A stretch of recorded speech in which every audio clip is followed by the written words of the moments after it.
Okay, our next speaker is going to be Lukas. Lazarek, who, in addition to having a wonderfully alliterative name, is also a programming languages PhD student here at Northwestern.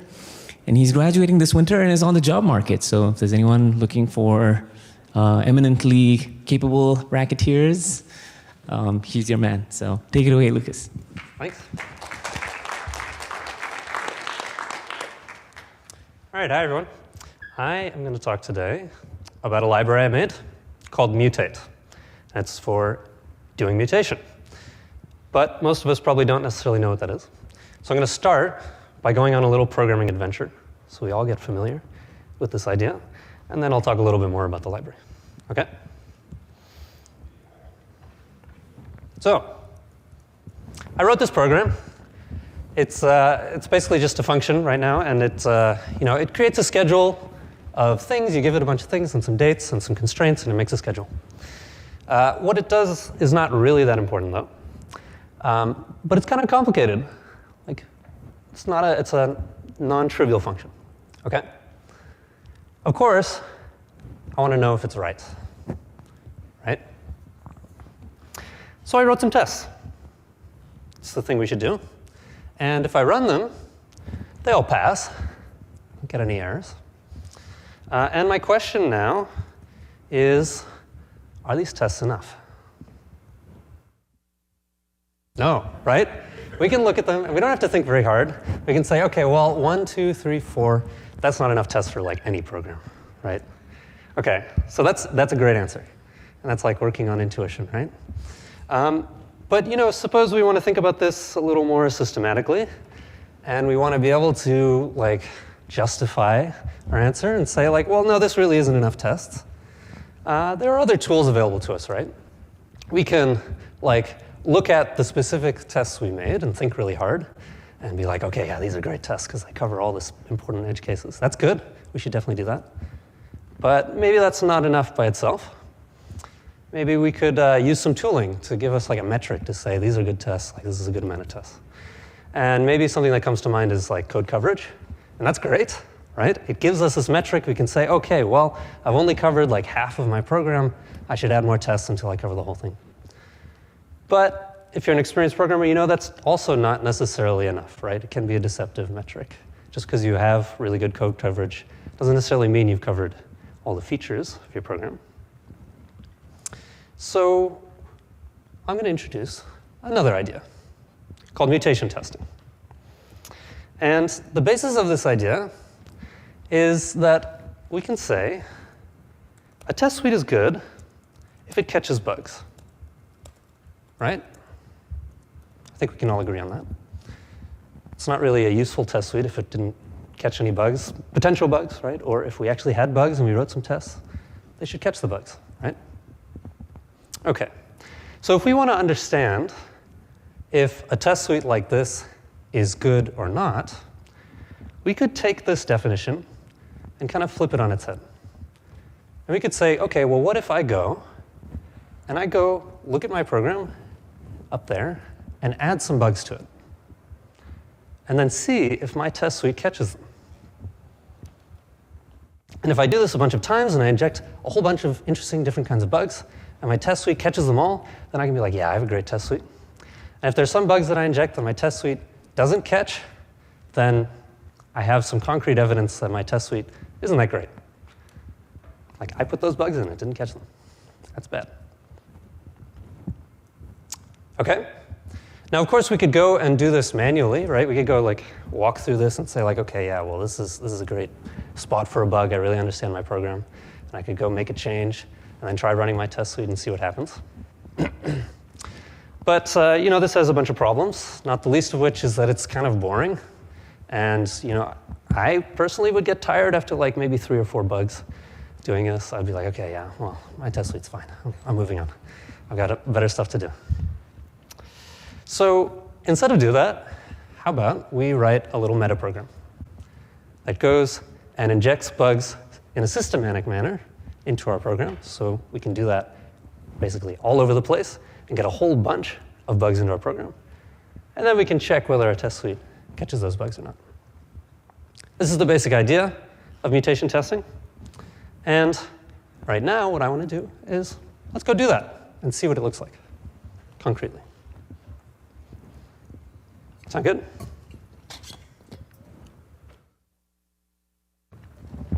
All right. So I'm going to switch over to a little buffer here, make it bigger. And we're going to write a little mutation tester here.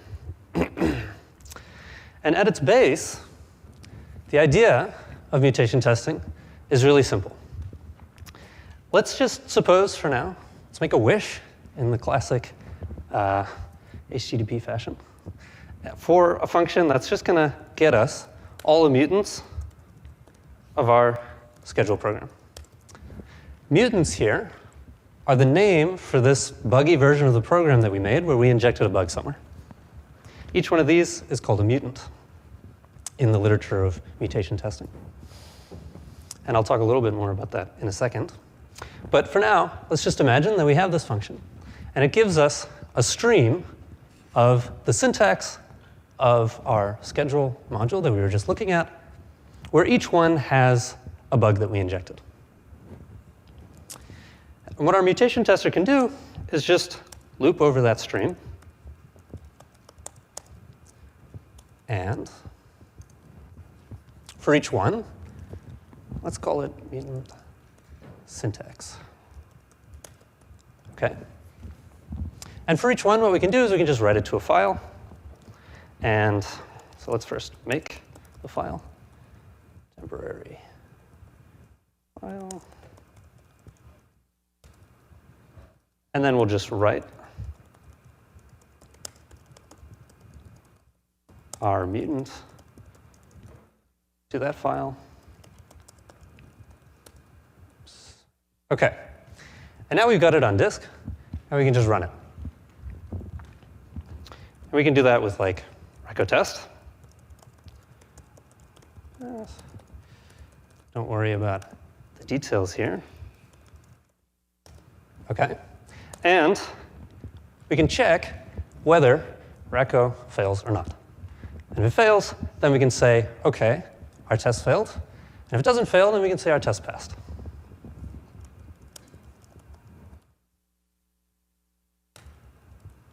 OK. So then the question is, let's clean up this temporary file we made. Now the question is, what do we do if our test failed? What that means is that we went and injected a bug into our program, and we ran the tests, and the tests failed. They raised an error. That's a good thing, right? That means our test suite caught the bug we injected.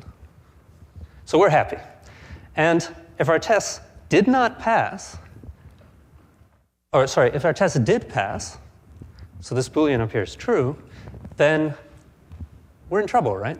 We injected a bug. Our tests said, hey, your program's fine. There's a problem with our tests.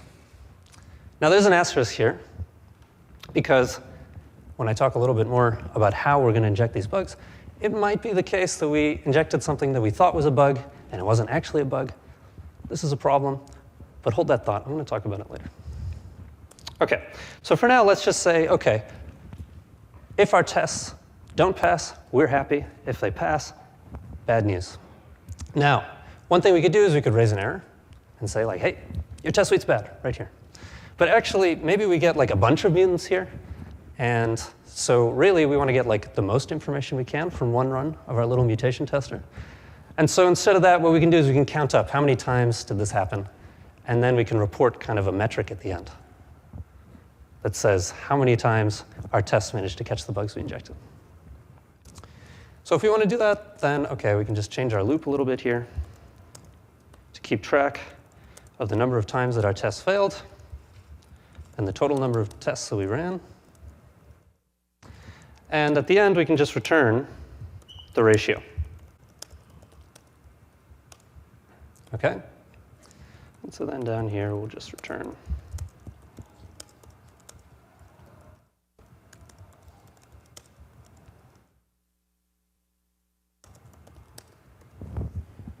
Everyone following along? OK. So this ratio constitutes a kind of score for our test suite.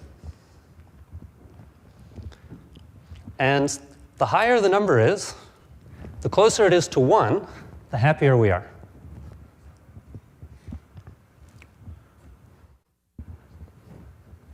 Right? Because that means that if it's 1, all of the bugs that we injected, they cause the test suite to crash. And so that means our test suite caught them. Okay? So at the end of our little program here, maybe what we do is we just like report, okay, this is your score. And in the mutation testing literature, this score is called the mutation score. Okay. Shall we try it? Let's see how our test suite is. Oh, we didn't define get mutants, right? Okay. So this part was pretty easy. But we still have to somehow get all of these mutants. Okay. Now that is where my library comes in. So I have this library. It's called Mutate.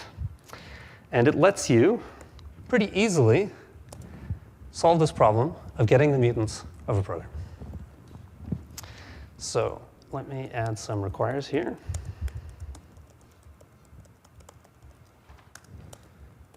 Okay. Now, in the mutation literature, this problem of getting the mutants of a program is broken down into this abstraction called mutators. And a mutator is basically one specific small syntactic change you can make to the program. So, for example, one specific small syntactic change I could make to introduce a bug into a program is I could like take an arithmetic operator and switch it with one that does something different. So if I have like a division in my program, I could say, okay, well, I'm going to swap that with a modulo. That's probably going to break things. Or maybe I'll replace the division with a multiplication. Or maybe I'll go and switch around the order of the operations, or sorry, the numerator and divisor in the division. So each one of these is basically a very small, localized change that we can make somewhere in the program to introduce a potential bug. Let's come up with a few more examples to illustrate the point. It doesn't just have to be about arithmetic operations. Maybe we could say, okay, well, maybe we could go and if there's like a not somewhere in the program, we could just get rid of it. So these kinds of changes that mess with Boolean operations are also classic mutators in the mutation literature. And other classic ones are to say, okay, well, if you have an and, I'm going to turn it into an or vice versa.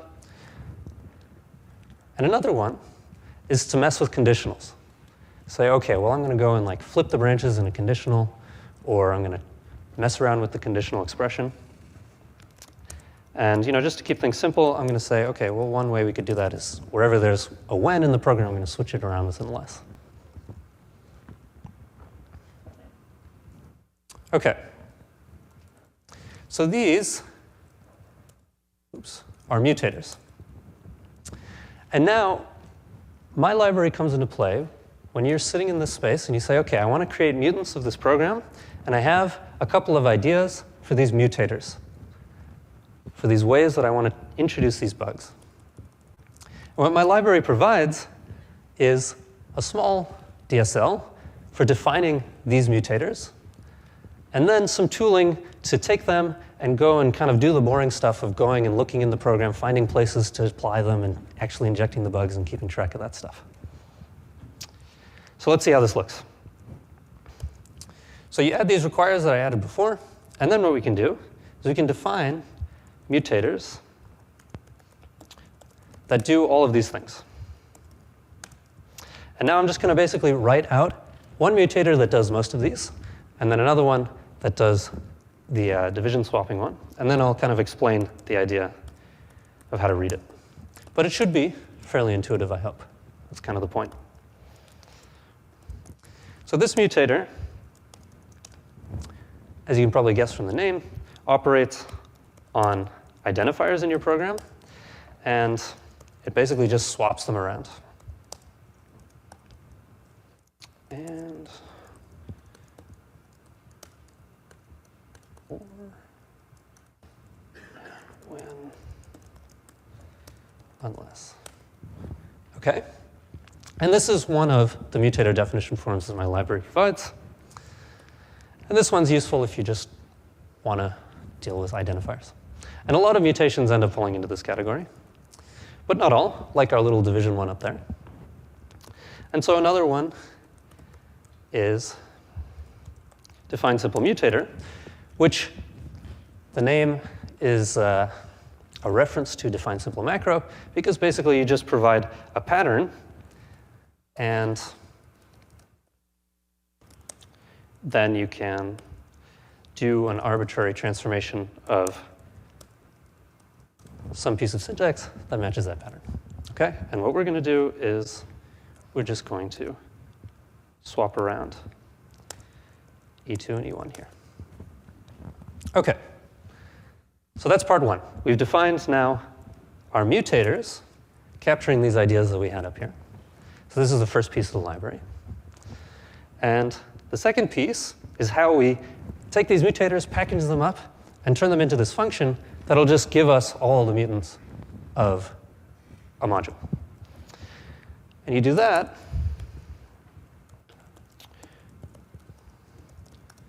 with another form called build mutation engine. And basically now I'm going to stick a bunch of flags around these things. Don't worry about them right now.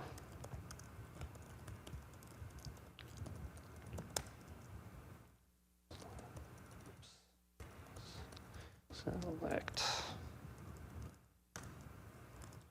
module mutator.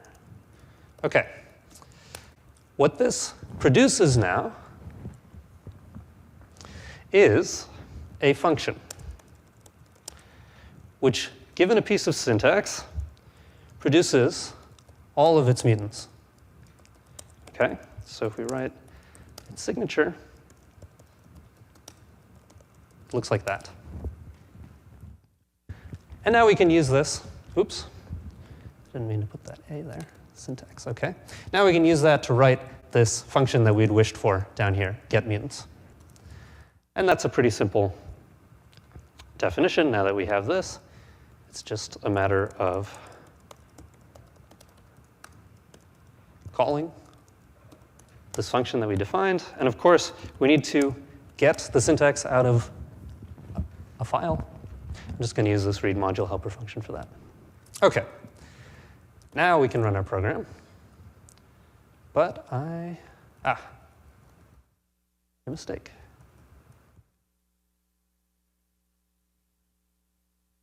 Hey, look at that. Test failures. That's good. Good news. Okay, and what we get now at the end is a mutation score. This is our metric for how good our test suite is. And it's relatively high, but it's not quite 1. So that's not great.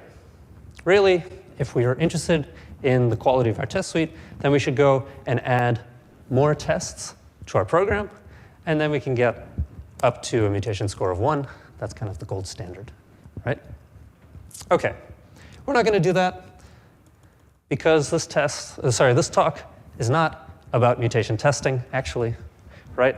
It's about this little library that let us basically kickstart our little mutation testing program here in just a few lines of code. Okay, so what does this library provide?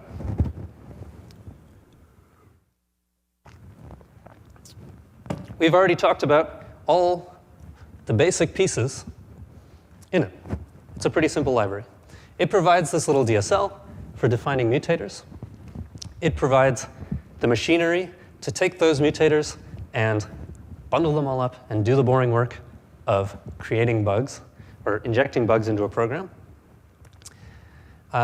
And another thing that it provides, in case maybe you're not that interested in innovating in the creation of mutators, is it provides a standard library of sorts of predefined mutators, which you can just use if you're interested in it. So mutators, and then if you want, you could just use one down here, like maybe I want to swap around the comparison operators in my program. You just stick it there, and now you can use it. OK. It also provides, now I'm going to switch over to slides. Bear with me.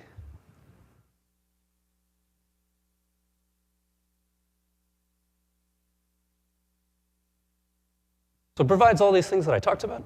It also provides some logging to help you get a little bit of insight into the mutation process.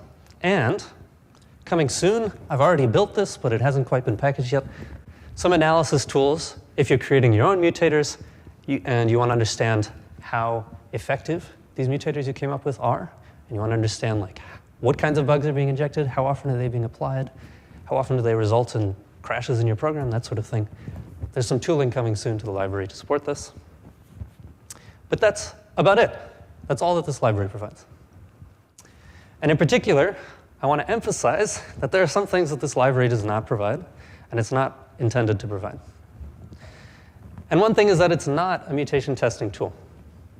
That's the thing that we just built. Like we just built that little program, right? This library is not meant to do that. It's just meant to be the sub-process or the sub-problem of injecting bugs into programs. And there's a lot of other stuff if you want to make a practical mutation testing tool that has to go around that, which is not in this library. Maybe in one coming soon, but not this one. OK, this library also does not provide any help for you to deal with this problem that I mentioned, where maybe you wrote a mutator that goes and injects something into your program that's actually not a bug. This is a problem, and it's very well known, actually, in the mutation testing literature. It's kind of an open, hard problem, and I haven't innovated and provided any new solutions to help deal with this. It's your problem, I'm sorry. And the other thing that this library does not provide is support for this idea of higher order mutants.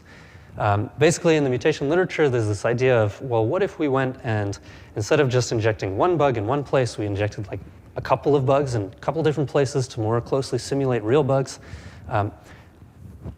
This library sticks to the vanilla, the OG idea of mutation, which is one bug in one place. Okay. Now you could do higher order mutants by running the mutation engine on the same thing over and over, but it's not directly supported. There are some issues with that. Like, what if you mutate and then unmutate? And again, it's your problem. Okay.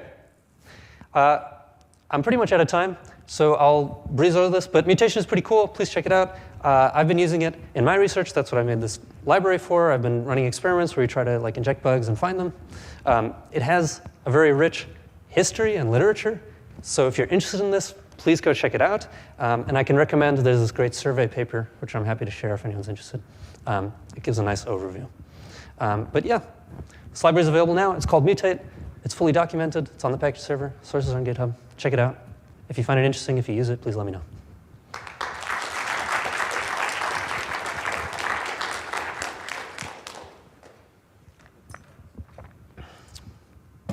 Usual protocol for questions, but also please say your name before asking a question. So that will help everyone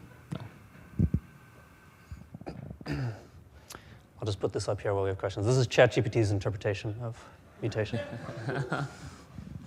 Hi, Matthew. Can you tell us more about the expressiveness of the pattern language? Like, do you need to do repetitions? What sort of things? Is it like syntax parse or different? Yeah, basically, it's like a very thin layer over syntax parse. So everything you can do in syntax parse, go to town, have fun. And also, you can create mutators. Like if the little DSL that I provide isn't enough, you can actually provide an arbitrary function. You just have to do a little extra bookkeeping there. But then you can do whatever you want. So, yeah. Hi, my name is Adam. I'm curious if you could use the very same tool to try to optimize programs. Try to optimize programs. Like just flip something, see if it still works, but possibly better according to some metric. I suppose you could. I haven't thought about it. I think that's an interesting idea. I'd be happy to talk about it later, but yeah, I haven't thought about that. Hi, I'm David. This is probably a dumb question, but is there something in there that helps you figure out what mutation it made? Maybe it went by too quickly and I just didn't notice it. Yeah, I didn't really mention it. So there's some logging, basically, built in that will tell you, like, okay, you've got a buggy program, which mutation caused it. There's some logging that'll help you understand that. Hi, Ray Myers. Really interesting talk. One of my biggest worries in trying to adopt mutation testing is what you mentioned, the equivalent mutations, the false positives, when it will tell you your tests don't cover a mutation. It turns out it's because the behavior didn't actually change, right? Are there, from your knowledge of the literature, like any leads you could provide of what the most promising attempts to address that have been, or are they all covered in that general survey paper you mentioned? Great question. Yeah, off the top of my head, I can't recall. There are things. This is something that a lot of people are thinking about, and indeed, the survey paper points to some resources, which will be a good start. I'm sorry, I can't recall off the top of my head what they look like, though.